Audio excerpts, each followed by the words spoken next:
From the outside, it looks like a steel beast carved out of a nightmare, a rhomboid hull, tracks wrapped around its entire body, exhaust coughing smoke into the ruined sky.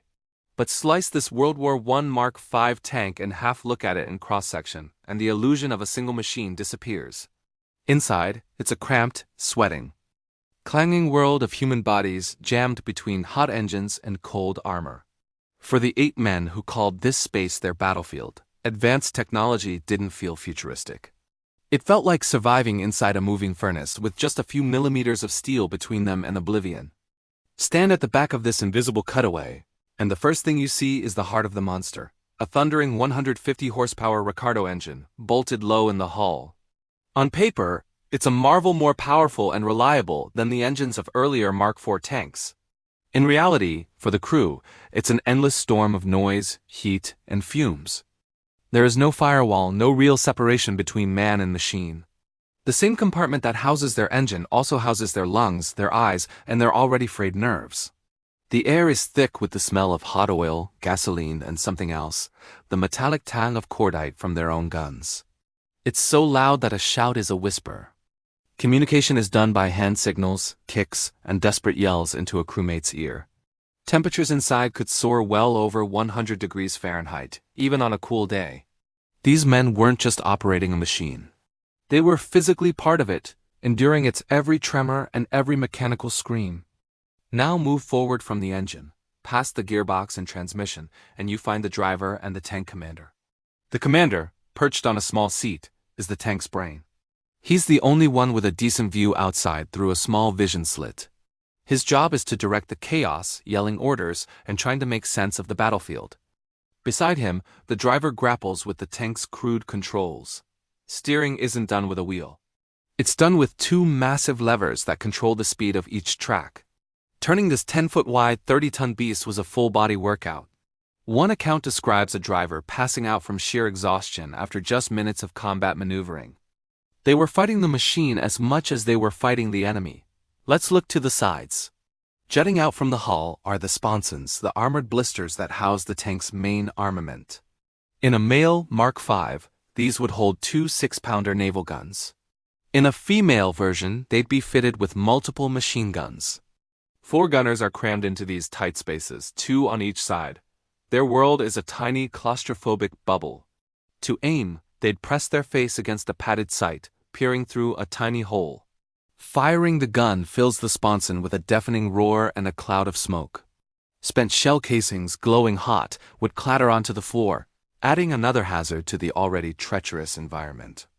Imagine trying to load, aim, and fire a cannon while the entire world around you is pitching and shaking violently. The floor is slick with oil, and red-hot metal is bouncing around your feet. It's a miracle they could hit anything at all. Floating around the interior, often helping the gunners or acting as a mechanic, is the 8th crew member. His role is fluid, a testament to the all-hands-on-deck mentality required to keep this monster running. But perhaps the most terrifying part of this internal world is what happens when the outside world intrudes. A direct hit from an artillery shell would be catastrophic. But even a near miss or small arms fire had devastating effects. Machine gun bullets hitting the armor wouldn't penetrate, but they could cause a phenomenon called spalling. Tiny, red-hot flakes of steel from the inside of the hull would fly off at high velocity, acting like shrapnel within the confined space. This invisible, deadly rain of metal could blind, maim, or kill the crew. To protect themselves, some tankers wore leather helmets and chainmail masks, looking like medieval knights in a sci-fi nightmare. So when you see a picture of a Mark V tank lumbering across a desolate landscape, remember this cross-section? Don't just see the steel beast. See the 8 men inside, trapped in a cacophony of noise, heat, and fear. They were not pilots in a clean cockpit. They were stokers in the belly of a land-going battleship, fueled by courage and grit. They were the ghosts in the machine, the human cost of a new kind of war. This wasn't just a technological marvel. It was a testament to the incredible resilience of the soldiers who had to make it work. Thanks for watching, and if you found this look inside history interesting, please consider subscribing for more. Step inside the Mark V tank. It's not just a machine. It's a metal beast, and the air inside is a toxic cocktail. You can smell petrol from the fuel tanks, hot oil misted into vapor, and exhaust that curls around your boots before stinging your eyes and throat. The temperature can soar past 40 degrees Celsius, even on a cold day in Flanders. The roar of the engine is deafening, drowning out normal speech and forcing the crew to shout or use hand signals. It feels like the sound itself is bouncing off the riveted plates, shaking every single bone in your body. Let's look at the crew, starting with the driver. He's perched on a simple metal surface, straddling a long rod linked to the gearbox. There's no comfortable seat or ergonomic controls here. He's constantly fighting the terrain and the machine itself.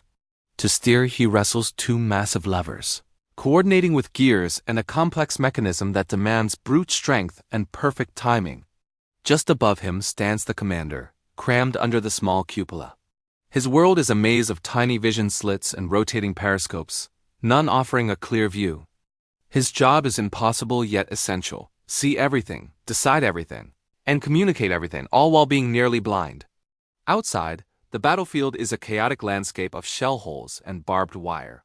Inside, it's a blur of metal frames and sweating faces. The commander turns, taps shoulders, and shouts directions, hoping they're heard over the chaos. On either side of the hull, the tank's main weapons jut out: two 57mm guns housed in side sponsons. Inside these tight spaces, a gunner and a loader are pressed so close they can barely turn. The gun's recoil slams back with brutal force. There's no padding, no safety guards. Their shoulders, knees, and ribs become part of the recoil system. Every shot is paid for twice, once with ammunition and once with bruises. Woven between them are the machine gunners, crouched over their weapons, feeding in belts of ammo while hot casings rain down around their boots. In diagrams, ammunition is stacked neatly. In reality, after just a few hours of combat, the interior is a mess of empty cases, dropped tools, and hastily stacked rounds. Every surface is repurposed. An ammo box becomes a seat, a toolbox a footrest. Forget digital screens, padded seats, and intercoms. Communication in the Mark V is primitive and physical. A loud bang on the armor means stop. Two bangs might mean reverse. Orders are passed down like a human telegraph, shouted from commander to driver, or relayed by touch when the noise swallows all sound. And all the while the tank lurches and pitches violently. The men inside are constantly thrown around, bracing themselves against walls that never stop moving. To an infantryman outside, this tank is a symbol of unstoppable power. But for the crew inside, it's a fragile steel box. The armor is just thick enough to stop rifle fire and shrapnel. A direct hit from anything heavier could crack it open like a tin can. Even a near miss is deadly. The impact can send small razor-sharp fragments of interior steel siding through the compartment. There are no Kevlar liners or blast-absorbing seats. The men themselves are the crumple zones. When the tank is buttoned up, waiting to advance, time stretches. The loader wipes sweat with a sleeve already black with grease. The driver flexes his cramped fingers. The commander peers through a narrow slit at a world of mud and wire. The smell is unforgettable: hot metal, rubber, lingering gas, and the sour edge of fear. This was the most advanced tank of its time, a blueprint for all future designs. But from the inside, it felt less like a machine of the future and more like a desperate, improvised shelter, a shelter that happened to move and kill and sometimes protect. For the 8 men inside, there was only noise, heat, darkness, and the hope that the steel shell around them would last just one more minute. And often, that minute was all they were given. Thanks for watching. If you found this glimpse into history fascinating, be sure to like this video and subscribe for more stories from the past.